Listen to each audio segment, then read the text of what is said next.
This is Street Knowledge with Chris Graham. Welcome to the podcast. Chris Graham. We're going to talk some VMI Baseball in this podcast. Some of you may know that I broadcast VMI Baseball games on ESPN, the family of ESPN networks. ESPN3 this past weekend, we debuted on ESPN Plus for the one weekend series we'll do on ESPN Plus this year as VMI swept a three-game series with Western Carolina. And we're back on this weekend again with Furman coming to Lexington. And, we're about halfway through the season. That was a good time to get folks caught up on what's going on behind the scenes with the Keydets.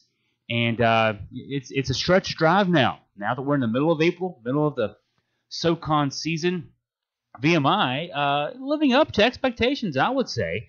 I had expectations going into the season that this team could compete for a Southern Conference championship, perhaps play their way into the NCAA tournament. And now from an RPI perspective, no. And really, I don't know that anyone really in the SoCon, as good as the baseball is from an RPI perspective, is an at-large type team. You've got some really good teams in this conference. You look at the RPIs, Mercer at an 83 RPI, Samford at 78, UNCG 97, Wofford 101, and Furman, in fact, the team that VMI plays this weekend at 104. VMI is all the way down at 184. None of those RPIs. Even Samford right now, 9-game winning streak, 10-2, leading the SoCon at 78 RPI, the best RPI in the conference. They're not, you're not going to, if you lose the SoCon tournament, you're not going to get an at-large bid. Even though some of these teams have wins. I mean, VMI's got wins over South Carolina and Virginia. Furman also has a win over South Carolina back in February. You've got some impressive wins up and down the roster there of the teams in the SoCon. Just not enough in terms of getting an at-large bid. But what that says is there's lots of good baseball here between these teams. All these teams I mentioned, Furman's the only one that of the teams I mentioned that has a losing record in conference play. All these other teams are top of the conference right now. That makes that SoCon tournament next month in Greenville, South Carolina, that much more interesting because there's lots of good baseball teams, lots of players that Major League Scouts will be looking at who, they only have one chance to get into the tournament, and that's to win the SoCon tournament. So from that perspective, things really get fun, really get interesting as we break things down here. At this stage, what that means then is when you're talking about the 2018 season where it is right now and heading into Greenville next month, about a month away now, you want to win, you want to have some momentum. Playing for seeding in a tournament, it's a double elimination tournament. Really, you're just trying to play out of the 8-9 game, which VMI fell into last year, and I don't think even mathematically possible they could fall into that again this year, unless I guess the whole season fell out from under them from here on out. But what you're playing for is more about that momentum, getting your guys the number of at-bats they need, getting the innings they need, but not having too many innings from your pitchers, especially your starting pitchers, especially your weekend pitchers, and also developing your staff because, in college baseball, for those who are listening who maybe don't follow college baseball that closely but are just interested, or you do and you still are looking for that insight, in college baseball, the regular season plays differently than any postseason. In regular season, you play, you one or two midweek games. Last week, VMI played 2 midweek games. This week, just the one. But then you play on the weekend. You play your conference games at the stage of that. The first few weeks of the season, you play some non-conference games. You still play Friday, Saturday, Sunday. Then, late March, you start moving to conference play. You play Friday, Saturday, Sunday, and you have what are called your weekend starters. Your Friday night starter is your number 1 guy. Your Saturday guy is your number 2 guy. Your Sunday guy is usually your number 3 guy. You may have a guy assigned to be your midweek guy. You may not. You may just do a staff day midweek. VMI actually has Kyle Statz has been the midweek. Kyle Statz and actually Brandon Barbary was the midweek guy last week, and he actually took a shutout into the 9th inning in the surprise win at VCU, 4-1 win at the Diamond last week over VCU. So, when it comes to postseason play, your conference tournament, at least in the SoCon, and a lot of conferences, the ACC doesn't do it this way anymore, but in the SoCon, it's still just a traditional double elimination tournament. You win, you play in the winner's bracket, you lose, you follow the loser's bracket, you lose one more, you're done. And what that does then is it really tests if unless you win straight through, you're not going to play just 3 games. And I think even in the SoCon with 9 teams, you have to still win 4 games, I believe, to win the to be able to win the whole thing. So that tests the depth of your pitching staff, and so so from this point on, you want to make sure again your weekend guys are set. You got those guys rolling, and then you have to still develop another starter or two, or your staff days in a double elimination tournament really become challenging.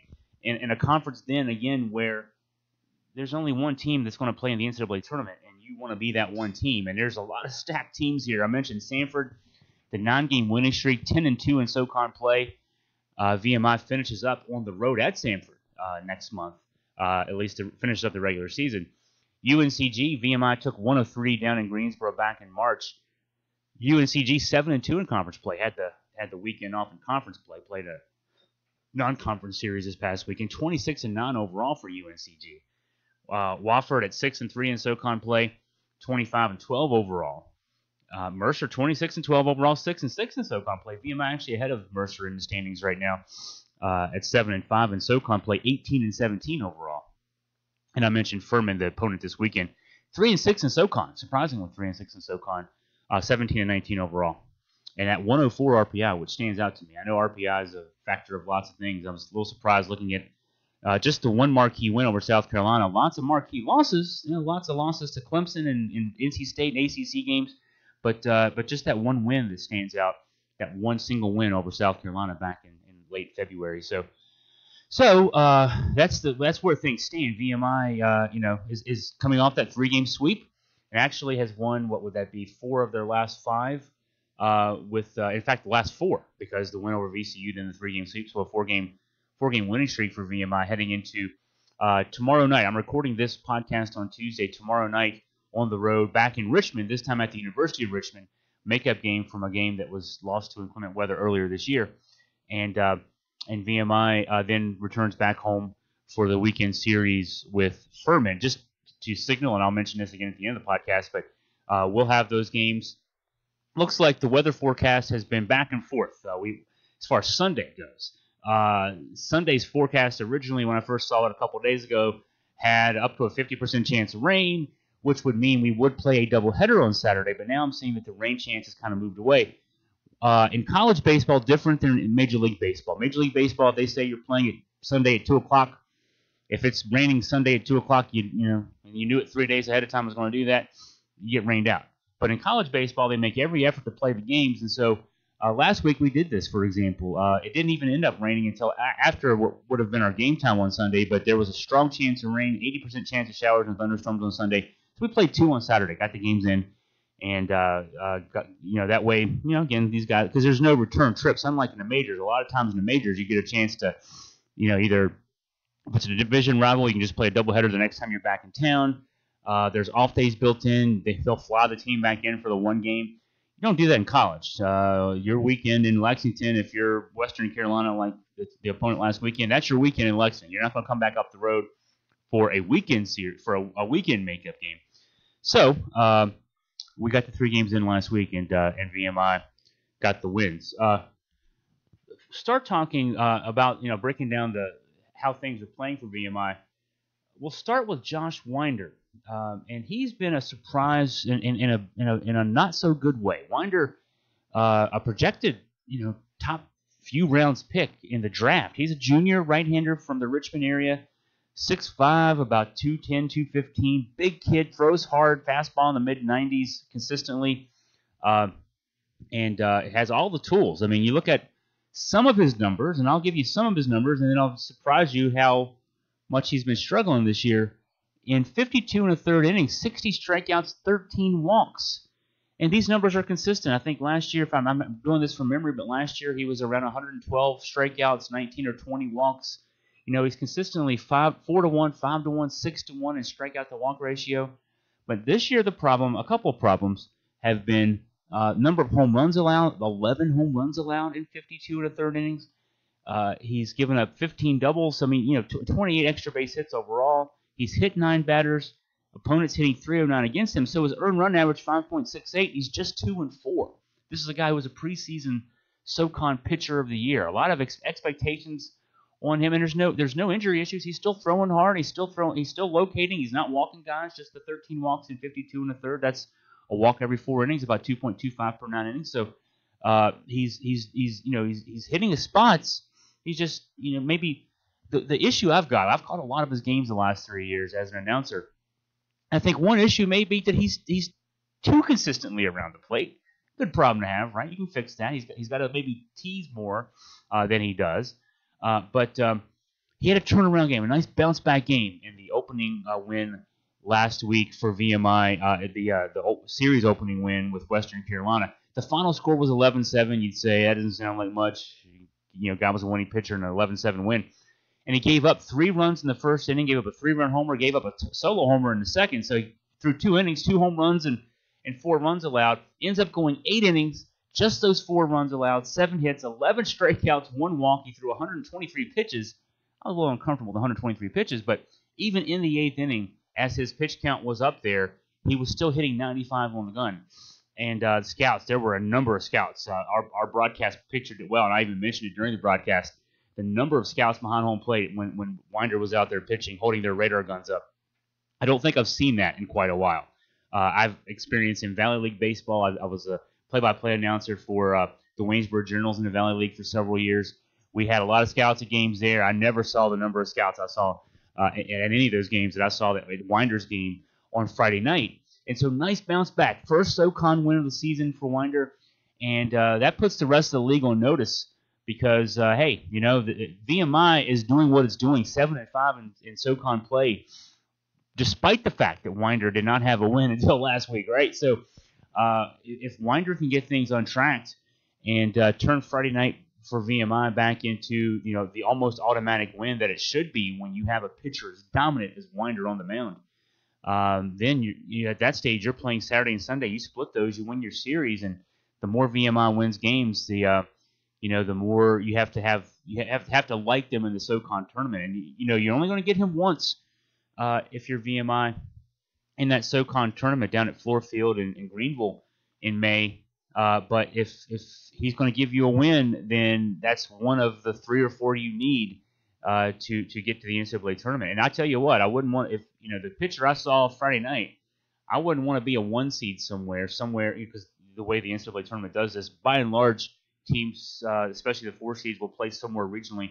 I wouldn't want to be an ACC or SEC school with VMI as my 4 seed and Josh Winder pitching. I know that what a lot of 1 seeds will do in a home regional, they won't pitch their number 1 guy against the number 4 seed.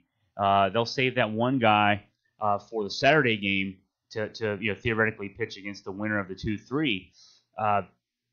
You might put your 2 or your 3 starter out there in that opening game. I wouldn't want to do that against a VMI team with a guy like Winder. I tell you what. So this Winder, I think he's again mechanically everything else he's been solid all season long. Just the results weren't quite there. He'd have a bad few pitches, a bad inning here and there, and that's why the ERA is elevated. That's why the win total is not where it needs to be. But I think what we saw this past Friday night, the win over Western Carolina, is the start of something for Winder as this season tracks down, and it'll be interesting to see. We got him again Friday night, 6:00 first pitch on ESPN. We're back on ESPN3, so you can use the Watch ESPN app, watch it on the phone, watch it on your iPad, watch it on the TV if you have a Roku or Amazon Fire Stick, Google Play, whatever device you use. And Saturday then I think we're scheduled for 2:00, Sunday 1:00, assuming the schedule holds. So among the other players you'll see, if you've not seen us this year, seen any of our broadcasts this year, and we've still got those 3 coming up. We've got the Virginia Tech game coming up. That's midweek next week. ACC foe coming into Gray Minor Stadium. That's Wednesday night, a 6:00 start. And then we have one last series in May. And I don't have the team right in front of me, but we have one last 3-game series in May. So still some baseball coming up for us on Watch ESPN and the ESPN3 and the app and everything else. Other players that you'll want to pay attention to. Matt Pita, and there's a few, so I'm going through. There's a long list. I'm probably going to leave some guys out here on this podcast. But Matt Pita is a guy that you're going to want to pay attention to. Matt Pita is a special. He's a right fielder, the right fielder for VMI, and he does everything. And I can't believe this kid's not going to and not have some name call at some point pretty soon in terms of major league draft potential. This kid can do it all on the diamond. Defensively, he's a stalwart, but offensively, he can do a little bit of everything. Pita is a 5'10", 175-pound junior. He's from the Richmond area and went to Cosby High School. And what Pita can do, he's hitting .392, second in the league, .723 slugging percentage, first in the league. He leads the SoCon in extra base hits. He's got 16 doubles, which is first. He's got 3 triples, fifth in the league, 9 homers, second in the league. But he at .471 on base percentage. He's very careful at the plate. But also, when he's on the base pass, 20 stolen bases, third in the league. So what you see a lot with guys like Pita, he reminds me a little bit, at least of his impact in the VMI lineup is reminiscent to me. I also watch a lot of Washington Nationals baseball. He reminds me of a lot of Bryce Harper. He's the kind of guy that opposing pitching staffs scheme to pitch around as much as possible. If there's nobody on base, they're very careful with him. And Pita is disciplined enough to plate that he'll take the walk. Because with the stolen base numbers he puts up, a walk can be a double. I mean, the guy's is that fast. He had 6 stolen bases in a game earlier this year. I think it was back early in April in a win for VMI. He can be damaging with his legs on the base pads. At the plate, he's so disciplined, and where VMI uses him, and it's interesting, and you see more teams doing this in this day and age.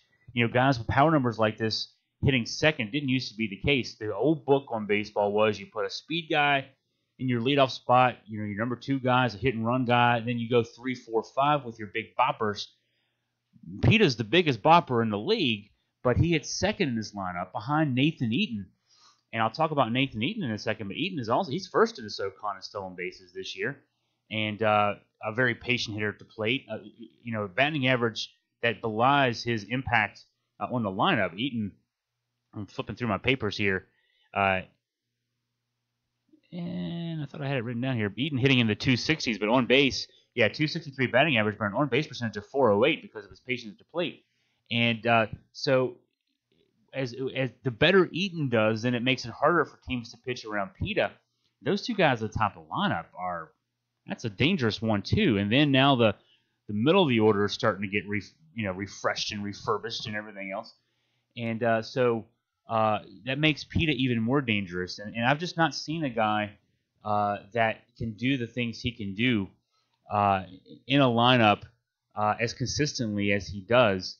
And again, you pitch around him, and Bryce Harper not quite as much at the big league level. Harper can steal bases. He just doesn't do a lot of it. More like Mike Trout almost. Trout, the Los Angeles Angels outfielder, is a guy who makes you pay in a similar way in terms of if you put him on base with a free pass, then he's a risk to extend it with the stolen base. And so it is fun seeing this lineup, and Matt Pita really is the linchpin of this lineup. We'll go ahead and skip ahead to Eaton. I talked about the leadoff man. He's hit leadoff all season long. He's got 5 home runs out of the leadoff spot, so Eaton has some pop. And 25 of 28 in the stolen base department, including one last week. I had never seen before. At least I'd never seen it live. Only seen on replay a straight steal of home. When I say a straight steal of home, you'll see people credited with stealing home on the back end of a double steal with runners on first and third. The guy at first, the throw goes through, and the guy steals home. That's not what I'm talking about. I'm talking about Nathan Eaton in a 11-9 loss to Longwood last week. He had the pitcher measured. It was a right-handed pitcher for Longwood, and the relief pitcher was going out of the windup with a runner on third base and 2 outs in the inning. And actually, Matt Pita was at the plate. And there was a 2-0 pitch in that at-bat, and Eaton had he had him measured. I even pointed it out. Looking at it live, Eaton was halfway down the line on the 2-0 pitch Pita was taking. And I remarked on the broadcast, wow, I've not seen a guy that far down the third baseline on a pitch, right-handed pitcher facing him, coming out of the windup, and Peter took the called strike, and a couple pitches later in the at-bat, it was a 2-2 count, in fact, in the at-bat. Eaton stole home and it just slid under the tag. There was an argument from the Longwood head coach about the call because there were two elements at play. It was a pitch. Peter took the pitch. Pitch was a ball, so there was no strikeout. Of course, strikeout would have ended the inning before the attempted steal of home. And replay showed that Eaton was clearly safe. And we talk a lot about what the most exciting play in sports is. There's the kickoff return for a touchdown or alley-oop dunk or whatever the case may be. We'll talk about the triple, the inside-the-park home run, which we saw actually Matt Peter had an inside-the-park home run this weekend. That was very exciting. Nothing approaches the straight steal of home. Nothing approaches the successful straight steal of home. I've now seen it in my lifetime. I was even the play-by-play announcer for the ninth inning walk-off hit for a championship in the Valley League, Waynesboro winning in 2014. I was the play-by-play guy with the call of a walk-off for a championship. This was more exciting than that. So Eaton bringing us that excitement. And then something else I thought I'd not see. So Eaton plays second base and third base for this VMI team. Very flexible. It gives the ability to VMI coach Jonathan Hadra to move around his lineup as he sees fit and needs to get guys in the lineup, get their at-bats and that kind of thing. I'd seen that Eaton had pitched this year, but I'd not seen him myself with my own two eyes pitch. He comes out of the bullpen. You see his numbers. I'm reading the numbers on the off the screen. He's 14 strikeouts in 13 1/3 innings. He has a problem with walks, 11 walks in 13 1/3, but opponents hitting 178 against him. And I'm saying, okay, so those numbers tell me. I'm thinking in my head as I'm watching him warm up. Hey, those numbers tell me he's got plus fastball and he's got some control issues, but he'll probably be fun to watch. I'm expecting a fastball around 90, 91 miles an hour. First pitch comes out of his hand, the guns say 97, and I say out loud on the broadcast. Wade Branner, the play-by-play guy that I work with, SID at VMI, 97, Wade. I think Wade actually thought too. I wonder if our guns are off. Second fastball, 97. Third fastball, 95. Wow. Those numbers jump out at you, to say the least, right? Now, he does have the control issue, and that will be something that he'll have to work on. But, you can't teach. I say this a lot. I say this on the broadcast. You can't teach 97. Now, Eaton is a redshirt sophomore, so theoretically draft eligible this year as well. He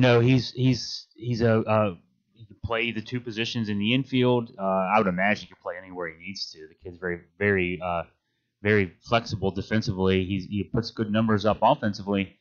But I would imagine that those fastballs at 97. Again, you can't teach it. If you're a major league baseball team, you got your instructors in minor league camps. You can corral 97. You can make it work. You can work with the young man and get him to get it in the zone more. One thing I noticed last week, he had a 2-inning save in, I think it was game 2 of our series, game 1 of our doubleheader on Saturday, and he could throw it 97, but sometimes he was overthrowing it. Even for a guy who throws that hard, he had issues. Sometimes I think there was confidence issues, like maybe I need to throw this one 115 miles an hour instead of just 97. Got a nice slider, an overhand curveball that was unfair, a couple of strikeouts on. When you're expecting a fastball in the mid-90s and then you see a curveball at 80 come out of that same arm slot, that's the definition of filthy. Sometimes I think we overuse terms like that. It's just inside baseball kind of thing, but that is filthy. That's just you're standing up there. It's just not fair. It's not fair. So I would take a rider. I would take a rider on him, and Eaton will play somewhere for me. I'm thinking as I'm drafting and putting together my draft board. So pay attention. I want to see more of him. And it's the hard part is, he's a redshirt sophomore, so he's draft eligible this year. Then he's also draft eligible next year, and then before a potential senior season. So I know from VMI's selfish perspective, we'd love to see him back for at least one more year. Then he gets his degree and still has potentially one more year to contribute to the program. But I think for his sake as well, I think he's definitely got pro potential, and is someone definitely to watch on this VMI team. One other person I'd mention, Colin Fleischer. Fleischer last year, 17 home runs, one of the better seasons in VMI and SoCon history. 17 home runs, 48 RBIs, big first baseman, left fielder for the Keydets. And when we started doing our broadcast late last month, as I'm transitioning from my work covering college basketball to now broadcasting college baseball, I noticed that Fleischer was struggling, to say the least. He was hitting in the low 200s. He had not homered yet this year. A guy at 17 home runs last year had not homered yet this year. And, wanted to know what was up. And quietly, it was mentioned to me, we're not really talking about this much publicly, but he had some issues with his back in the offseason, and he's still struggling. And to Fleischer's credit, he's been out there in the lineup. I mean, you have some guys who they have an injury issue. They don't play. The team's played 35 games. He's played 29 games. He's only missed 6 games. But April 1st, he had his come-out game, if you want to say. 3 for 4, home run, 2 runs batted in. And he also had one of the RBI was a sac fly that was in fact, it was a first-inning sac fly. I think it was first-inning sac fly in that win. That went to the center field fence, and I noted during the broadcast, hey, maybe that's the kind of swing and the kind of result that can be something to build on. He had a couple of, had a single later in that game, then the home run late that, you felt like, man, maybe he's starting to turn it around. Well, he has. After not homering in the months of February and March this year, the month of April, hitting the quick math on this, let's see if I can do some real quick math as we're talking here on the podcast. He's 16 for 38 at the plate, which I know is over 400, but I'm going to just do the quick 421 in the month of April. 16 of 38, 4 home runs, 9 runs batted in, and in his last 6 games, those numbers have improved even more dramatically. 11 of 21 at the plate, which is, I know it's over 500. It's 524 batting average, 3 home runs, 7 RBIs. This past weekend, 2 for 3, a home run, and 2 runs batted in the Friday night win, 11-7 win over Western Carolina. Then in Game 1 of the doubleheader, 3 for 4, another home run, 3 more runs batted in the 12-9 win over Western Carolina. 0 for 2 in the nightcap with a couple of walks.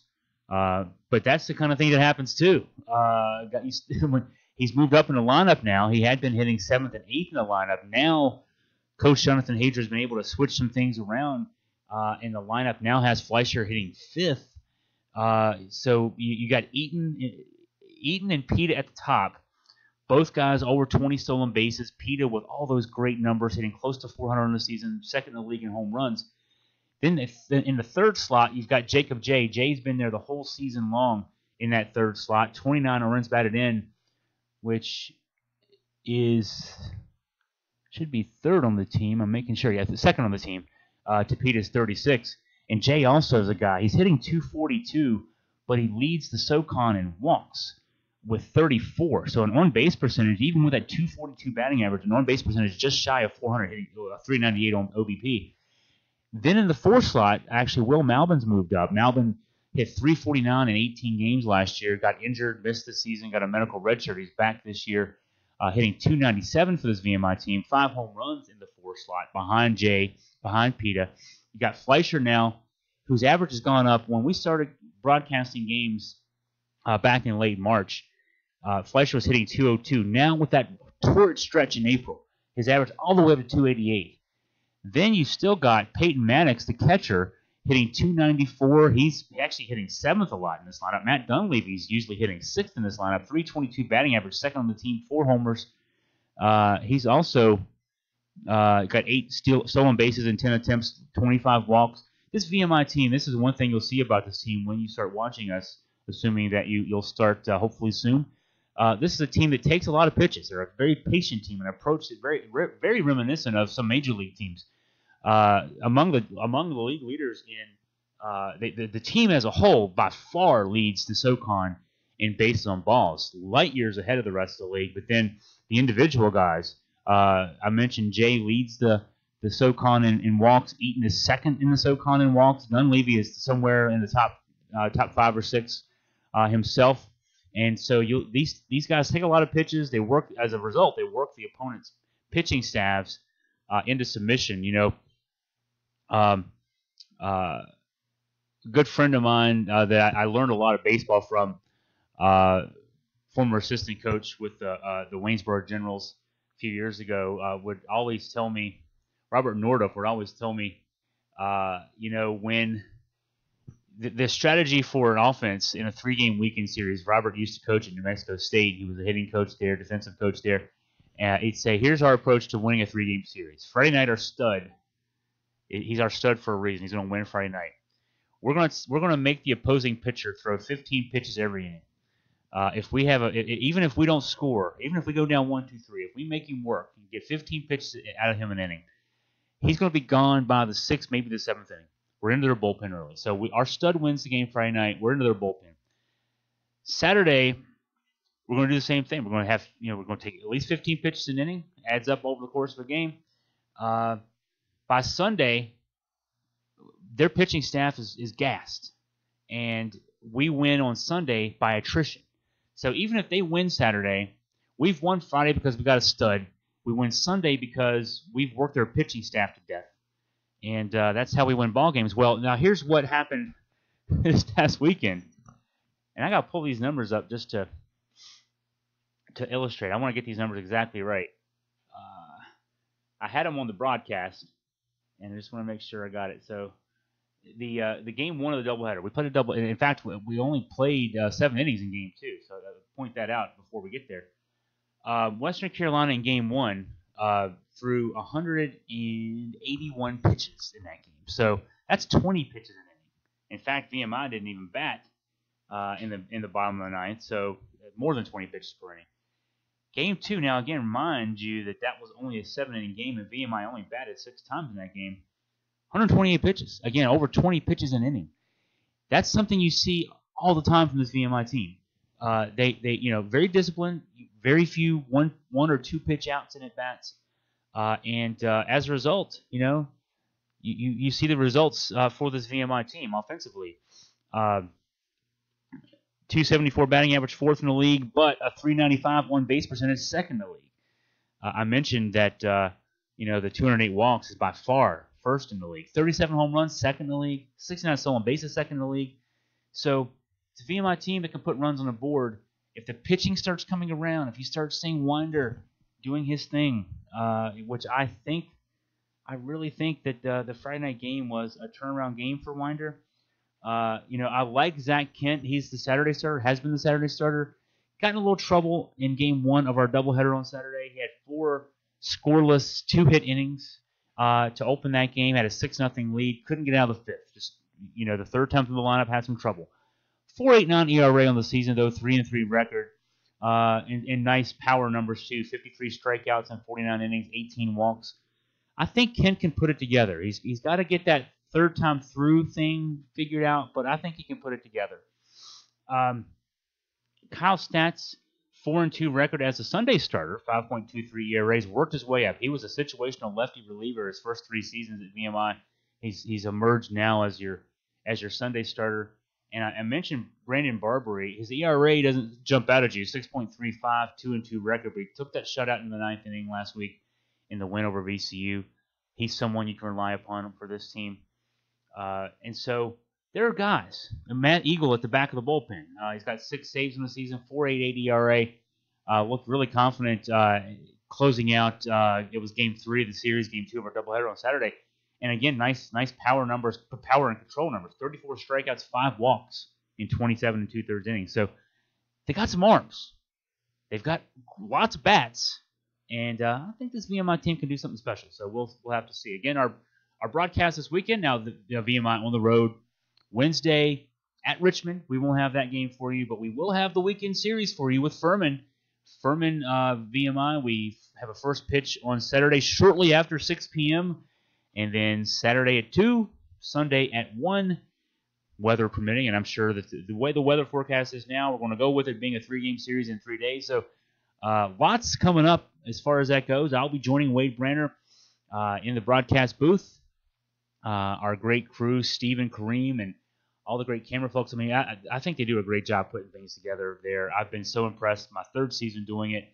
The producer and director are there in the booth with us.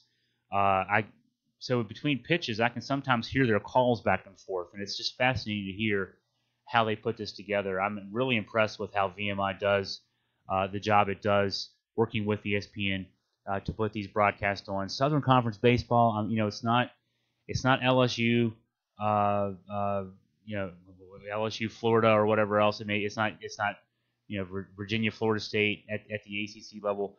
But we put it on like it is. We work like it is the College World Series, and it's a great crew. Love working with Wade, and hopefully that comes across in our broadcast. So hopefully you can tune in this weekend. Again, Friday 6, Saturday 2, Sunday 1. VMI Baseball as the Keydets host Furman in a very key series. VMI can get a series win here. They'll jump up the standings even further.